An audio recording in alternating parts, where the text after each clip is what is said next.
Alhamdulillahi rabbil alamin, alhamdulillahi rabbil alamin. Ambe ala fu kala barkada, albi katla kala fu kala barkada. Ambe sungolo kolo konnana kalo barka may no ko horoma kalo yi.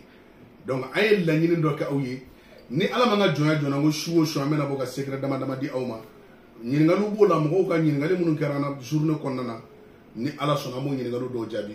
Aw de ngala bala ko professeur Moussa Sy amo fu ko wala ñimando. Video no mo ko be fem na do ka partager mo ko se kana faso la chukomina. Lelu do fini dira mane ala sona mena tlaka ndalu la san no yaye femu fo ngamena labe mun ka ayi ka beli bidoyi ni ala sona baro bana ngin ngal falat me garana bi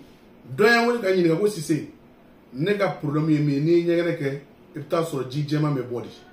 ni nyegene ke jijema me bo meda o jijema bo be mo mununa mena yiri kele reseti dawma o yiri kele fene siga bara chama ne ke mun na be bunara ma de nafa o yiri jume o yiri do be ko zonye maraka ko sarafati o zonye fle ni ya tige abe jijema bo bon ni o zonye soro sa ka mugubo ka suzu ka mugubo ba kene ni ka mugubo o mani ya jele soro e ba suzu ka mugubo o mugu to ka ke miel la li e to ka ke li la ka dun sogoma ani chauffeur donc akara nyegene bana sarawo sarai akara jijema bo sarawo sarai aba traiter ka bampe aba traiter magi ka bampe maintenant do fene ba la wa fo no muso do ba ko jigo dese bula won ma cero ba ko jigo dese bula no be cewo cena be muso la kana do rege zonye kile nyini ba mugu bo ni ya mugu bo o le be ko fi gani fi nyama ko bare bo sabaka la doro ipto ka to baka la siri baka no e ni ya ke siri la ipto ka ke malo siri walma siri su me ba ke nono mai donc walma ni mo be do ti siri fe choufe o se ke nono na ka to ka ni donc c'est très efficace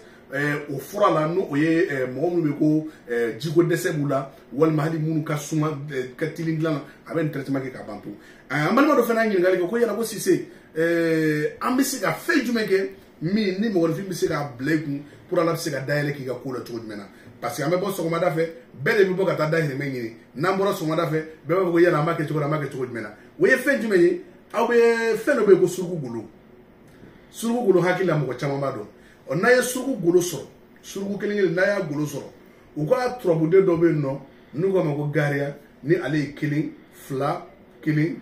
odi do donc iba chaka ndoro be garia chaka shentan ni woro fitin chaka ndoro shentan ni woro walma na fitin ndoro bi kundoro ibe garia chaka shen killing pe ni ya chaka shen killing ablega portefeuille konana mo ni ya ablega portefeuille konana iba kan na furuko abe jidi na furu be jidi ku garia ti chien mais da do fene ba la sansan ulu fene ba fo doye an balma do ya nyinga ako professeur an be no an jeune diplômé barati ga so ani korombu na ni klebe boli yana mi se ga fen jumeke an do be nambora so ma da fe parce que on tungo ko an de la ga kuma li la fi ko jina sala do ga ko an nafaka bo ko sobe o li la fi ko jina nafa be barati o mina ako ni li la fi ko jina sebe shinye keme ni be barako noya abe gardien ko noya abe fen bele jile ke buna da madini wallahi na suma wallahi ni jongo jonya ke billahi na suma wallahi ben nafa sona ni la furji na fanga bu ko sobe parce que ni ne sura nga chokolo no professeur momese ako ni la fi corriger sebe chien kene parfait no be ko parfait mawlu warde yor inde la ka fo ka sebe don ma do de ngi nga la question ko dara Sénégal ako yara ko sisi ko ngas nyama ko ka sega yoro nga ako ni be kamana ga sugu beni ba bedla akera barako yo akera furuko yo akera gardia ko yo ako be la fi corriger ba sebe chien kene ni ya sebe chien kene parfait mi to ko mawlu warde ale parfait jilama de do ibe na shi nke ibo parfait ji de ke ka ko ni ya ko nai feno be no ko timini musofi ni fla de be ka ayi ou fla de ayi mo ni en ke wallahi tu n'as pas besoin de voir non mais na ta ala de wore ke ni tu n'as pas besoin de ça akara gardien ko yo akara commerce na sarawo akara barako na sarawo akara papier ko na sarawo e rebna ye ala bina fato ka ni pela jirena donc no ye ni li la ko ye na nasrai me ni mo fo ba conseil mo o ka ke o bela na faso la ko sobe ka li la ko ye sere chien keme ka ko ni parfait je no parfait mo lu warde ni ya ko no ye jiwara ti faraka e be soro ka timi ni ani musofino susugo mu ga bidon ngono ka soro ka na shi yela maka donc ala barkala ni ya mu so ma ka bo haliti barala ala be barako no ye donc men fo nga abono ye vraiment ay ni pratique abena na fa ba so la ale la furji kelen fle ni ya se fle ni sra wo soifi la ni ya daire ki ga la yini do akono ka ke sebe ne nga blegu o sebe na la bi kisi go famo problème ma ala bi kisi go fen chama ma wa be garder daire mo fini donc ani fo aw ye aw munu be kan filɛ ni ala ka jɛ a ko an bɛna fɛn jumɛn faraka sisan k'o kɛ ka bita in datugu ka sɔrɔ ka don an ka fɛn jumɛn kɔnɔ n'o ye spécial ye o ye fɛn jumɛn ye n bɛna o yiri gundo n bɛna o yiri gundo kelen da aw ma yiri in ka ɲi kosɛbɛ n b'a ɲini ka abonnew fɛ u ka yiri ɲini k'u fara aw bolo la o ye yiri jumɛn ye ale yiri in ti wuli n'a ma wuli fɛ n'o ye zaban ye zaban kamanagan bɛ anw na balimakɛ n balimamuso kamanagan bɛ e min na n ma dɔwɛrɛ f'i ɲɛna a kɛra kamanagan nasara o nasara ye e bɛ zaban kuru 7 ɲini dɔrɔn hami d'a kan n'i ye hami d'a kan mɛ saraka dɔ b'a la n bɛn'o fɔ aw ɲɛna kɔnɔjɛlenya bolo ma n ti foyi fɔ ka dɔ to a kɔnɔ a bɛ zaban kuru 7 ɲini dɔrɔn hami d'a kan a ɲini ala fɛ ala zaban in ti wuli n'a ma wuli fɛn na ala ne ka ko in n ka masaya ala i ka n dulon mɔgɔ la min bɛ se ka n ka masaya kɔrɔta ɲɛ ala i ka n ka commerce dulon ma sabu e yɛrɛ ka laɲini ye min ye laɲini in kɛ dɔrɔn i ka zaman kuru 7 don fɛn dɔ kɔnɔ daga kɔnɔ i k'a tobi walima don baraba kɔnɔ i k'a tobi n'i y'a tobi i b'i kɔnɛ pendant une semaine n'a une semaine dafara i bɛna fɛn jumɛn kɛ fɛn min n'a bɛ jirani fɛn a kɛra ŋɔmi ye o ŋɔmi ka ɲi walima takula o ka ɲi n'i y'o fila fɛn fɛn sɔrɔ i b'o den 41 ɲini dɔrɔn i b'a saraka denmisɛnninw ma ni ala sɔnna ma i bɛna ala jɔyɔrɔ ye kosɛbɛ kosɛbɛ inshallah k'o gundo k'o di aw ma ni ala ka diɲɛ maintenant an bɛna wurudi jumɛn di aw ma sisan min ni mɔgɔninfinw bɛ se ka dumi a kan kalo barikama in kɔnɔna na o ye ya makiyu ye ya makiyu ya makiyu ya makiyu mɔgɔ o mɔgɔ n'i selila fitiri fɛ ne ye fitiri ni sagafo cɛ i bɛ asafule 100 sɔli 100 ka sɔrɔ ka wuri ya makiyu siɲɛ 100 i bɛ hami yira ala la ya makiyu siɲɛ 100 hami yira ala la i m'a faamuya yɔrɔ deli la ka wara fana ma kana hali fɔ dɔ y'a kɛ a ko ma ko Sise n y'a kɛ nin ye n dun filanan nin ye n bolo ne bɛ fɛn fɛn d'aw ma n b'a fɔ abonnew ye vraiment a y'a pratiquer anw yɛrɛ b'a kɛ an y'a gundo de sɔrɔ an ka gundo de sɔrɔ n'an b'a fɔra aw ɲɛna dɛ sinon an tɛ foyi fɔra ɲɛna k'a fɔ k'an b'a fɔra k'an b'a kɛ dabɔ marchandise kama ko non a ye wari dɔ d'a ma walima a ye fɛn dɔ d'a ma parce que n'i bɛ fɛn kelen di mɔgɔ ma k'a bɛ gundo dɔ ɲɛ ye o k'a sɔrɔ a ye taa ɲɛ e ye fɔlɔ an bɛ min fɔra nin wariko tɛ sanuko tɛ o sinon professeur bɛ baara min kɛra YouTube kan an bɛ secret mun dila mɔgɔninfinw ma n'a fɔra an bɛ nin baara mun kɛra bilahi na sɔn n'a sɔrɔ an b'a fɔra fɛnko kama sisan b'a sɔrɔ an y'a bila kɛ mais fɛnko tɛ an t'a fɔra fɛnɛ ko mɔgɔ k'a dɔn an ye mais ala b'a dɔn an ye ala b'a dɔn an ye mɔgɔ ba kelen b'u mɔgɔ dilan n'an ka fɛnw ye Mohamed Sise ni depuis sunkalo daminɛ ka na bila fo bi la abonné kelen tɛ yen min delila k'a fɔ ko Sise sukaro kilo 1 filɛ nin abonné tɛ ne bolo donc an bɛ fɛn min kɛ ala kama baara dɔ kɛ sinon ni ala kama baara tɛ an b'a bila dɛ abonné tɛ professeur Sise bolo depuis sunkalo daminɛ fɔ bi walima depuis n bɛ yen ko min delila k'a fɔ waati ko Sise nin minɛ ka nin kɛ sunkalo daminɛ fɔ bi Sise nin minɛ ka nin kɛ zun a tɛ yen ni ala kama baara tɛ an t'a bila wa an b'a bila donc an bɛ nin fɛn kɛra et puis on est content de ça et puis on est heureux de ça wariko tɛ sanuko tɛ parce que n'i bɛ fɛn dɔ fɔ mɔgɔ ye ko a kɛ k'a bɛ dɔrɔmɛ 2 de ma e k'a kɛ a ka taa ne yɛrɛ ma fɔlɔ alhamdulillah rabbil alamin moi je suis pas warti ngune mais alhamdulillah mais ala fa bala baraka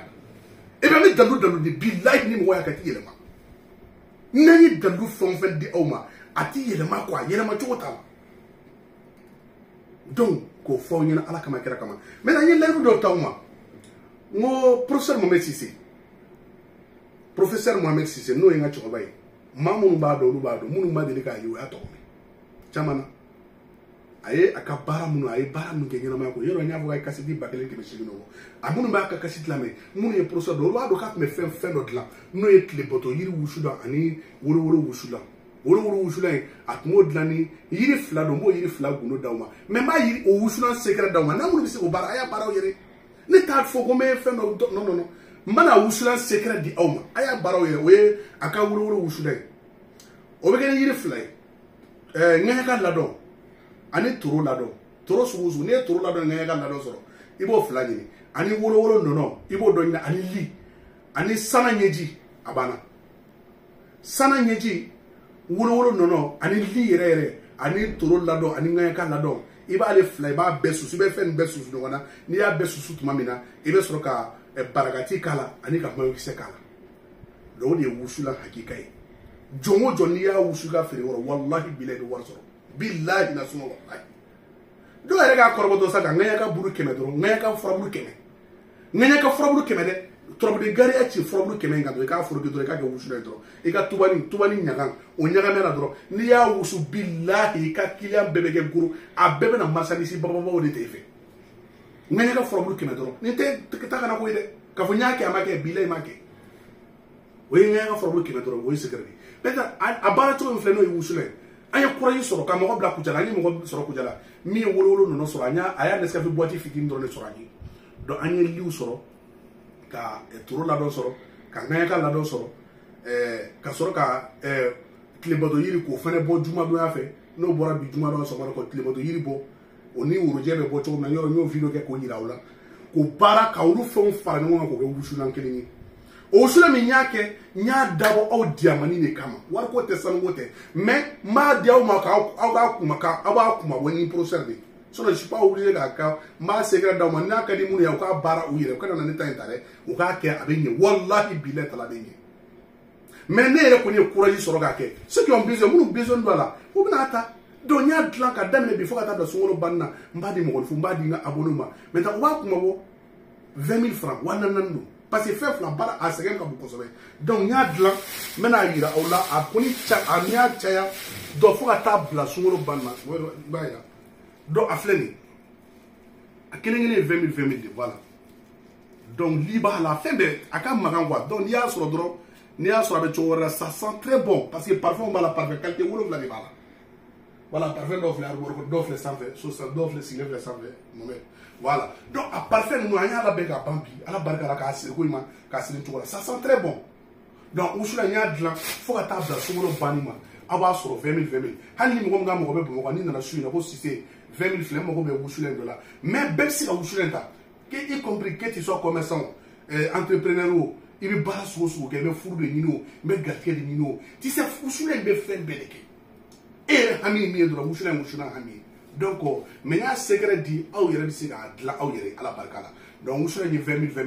mais na numéro fla di aw ma na mo ko wala dro usula be so ala barkala ibe die jamono ibe procès wole parce que quand même il faut attendre songolo banuma be su usula ndi lawye naka mo be be mo ko na bu wole dro ko si c'est fait non e ka usula ndi le soro no e ka ba ko usula ni usula mu plan songolo ko no e anga chakwa no professeur bo se ala ma hina la ka aka bulu fara ya ka bulu no doy no aka usula ni donc usula ni 20 000 avec un numéro ta 00223 65 00 0202 00223 maintenant avec Maliko on a fait avec 223 avec 65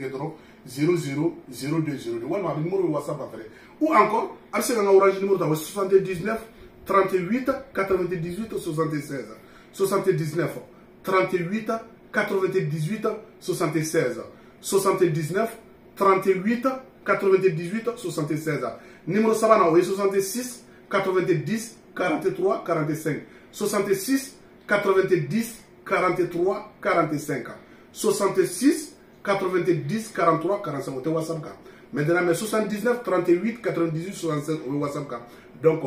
65 00 02 de frère WhatsApp ay wole ka bi se ka wusula sur chomina ala barka procès la cassette ou frère no et procès mon c'est la cassette ou c'est toujours disponible ando ka bonuga no et 76 17 16 84 au cassette ou sur au numéro là mais amunu mako wusula na keti to be die jamono konnana abe procès ou le do bi ka wusula ko manke ni ala sonama mais ma ni na fait aya dama dama ta ka bla bonugo c'est très efficace akan ko sobe ni ala sonama donc me fori ka bele dinna ni ala ka je mba ni ala sonama fait ala ka shi ani kiran la ngoni mandama mais mena sababu do di mo ko sawa sansan kuna fait même mo kuna fait to kuna fait kele yere min take no ga dese bien fu bela o mo saba do nga ngoli après l'émission na mo saba foro mi ngoli imba parce que nya meto ga seben do la wedla so ngolo téléphone mba do mo saba gratuitement ti war mi na o fait mais aka bugo ga procès parce que procès da kuna fait fura kala yoro ka fo ne to kuna manta mais a sababu be ngolo meto ka bara dama do so ngolo téléphone a den saba be ni ala sona mba di mo saba fu ako yere demenay ni ala sona ma kan no ga chama fu ko chebi mais den saba do ne be ngolo sera ga den saba do ne sera so ngolo téléphone ni ala ka je donc Wusula c'est disponible à partir d'aujourd'hui faut ka table so ngolo banima ni ala sona c'est 20 000 wannan avec un numéro wole ni ala sona ma 79 38 98 76 79 38 98 76 ou 65 00 0202. Wusula c'est très efficace. Mani na fa ka soro ma nya recette different di na ma fa ma video la sigedra ba la me on re siga recette pratique awire na ngona ni ko ni soro ka fen nu ni wololo no soro mandi ani don soro ku jara marala donc kan liu soro liu ba yere bula deja ka a fen nu be soro ka bela da na barka la bara bana ko ni ala ka jɛ donc aw na balimakɛ tun don professeur Musa Se an bɛ foli kɛ professeur Mami Se tɔgɔma na n'o y'an ka cɛmani fɔlɔ ye donc an b'a fɔ k'a barika da ala ka barika don a n'u bɛɛ lajɛlen na ka sunkalo tɔ tilen ko ɲuman ala k'a d'a ma ala ka jamana ala ka basigi